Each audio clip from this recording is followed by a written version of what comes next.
Welcome back to Wilkow. A new provision of Obamacare kicks in today, and guess what it leads to? That thing that was never going to happen, rationing. The federal government will start fining hospitals that readmit too many patients within 30 days of discharge because of complications. Around two-thirds of all hospitals that serve Medicare patients will be slapped with fines of $125,000 per hospital on average. Plus, that number is expected to increase over time. It's all part of Obama's plan to, quote, improve quality while saving taxpayer money.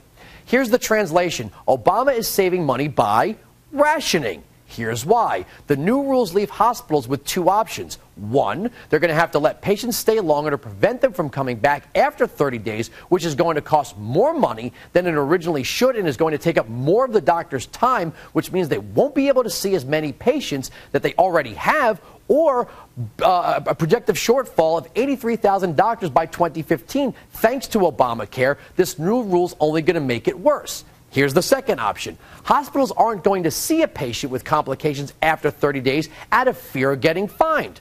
I mean, why would they serve additional people if it's going to cost them more money? And if they get fined, guess who's going to see the cost passed on to them? The patient, or in this case, back to Medicare. This is a typical progressive plan. It sounded like a good idea when they read it in a textbook, but it doesn't actually work in the real marketplace. So instead of Paul Ryan wanting to push grandma off a cliff, the Obama campaign is telling the president prefers, don't let grandma get sick because the hospital doesn't want to get fined. I know that was a lot. Joining me now from Baltimore, Maryland is Republican Congressman and physician Andy Harris. How you doing, doctor? Good to be with you, Andrew. Well, you know, what's amazing here is we were told that death panels, rationing, all this stuff was just some big Republican boogeyman. We saw your colleague in the House of Representatives, Alan Grayson, take to the floor and say the Republican plan is to die quickly. But you know, as a doctor, sometimes people leave the hospital and they have symptoms or conditions that bring them back, and you can't just arbitrarily set a 30-day window. It doesn't work that way. You're absolutely right. It's silly to think of taking care of patients that way, that you know, at 30 days it's not okay, but at 31 days it is. You know, what hospitals are doing, they're already building what's called an observation area. So it's not like admitting a patient. The rooms are exactly the same, but it's called an observation area, which is where you're not treated exactly the same as if you're in the hospital. So if you get sick within that 30-day window, you just won't be treated as though you're sick. You'll be treated as someone waiting observation. It's what happens when government gets in the way of a patient-doctor relationship and the care being determined by a patient and their physician.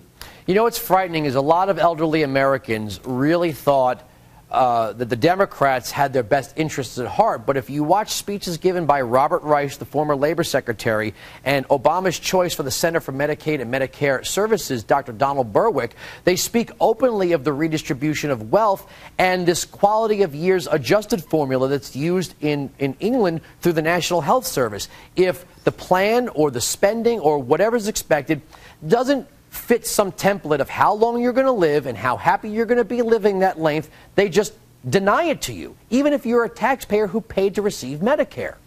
That's right, and it's the logical conclusion of government taking over health care is that you're going to be subject to a government budget. When the government runs out of money, you run out of health care.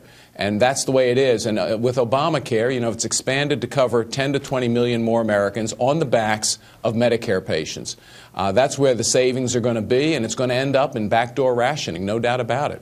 Can I ask you a dumb question? I mean, all we heard about was the demand side of the ledger. How much supply does Obamacare actually, how much does it add?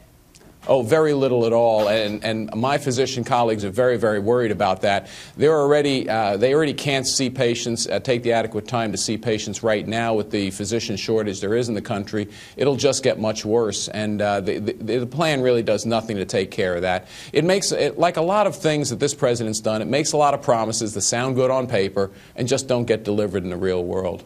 Now, here's one thing I got to ask you.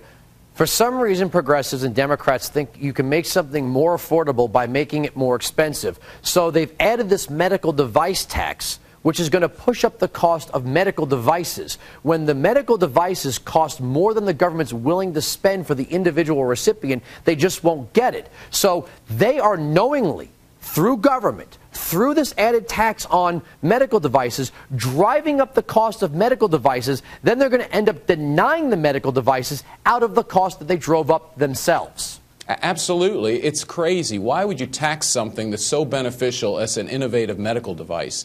And aren't we supposed to be leading the world in innovative medical products, and we place a tax on it? It makes no sense whatsoever. Here's another one. I read in the Washington Free Beacon and in the Hill newspaper how the administration is encouraging veterans to move off of TRICARE and onto Obamacare. Today's New York Post here in New York is showing that Governor Cuomo is planning to use some of his Medicaid money to treat prisoners when they're released from prison.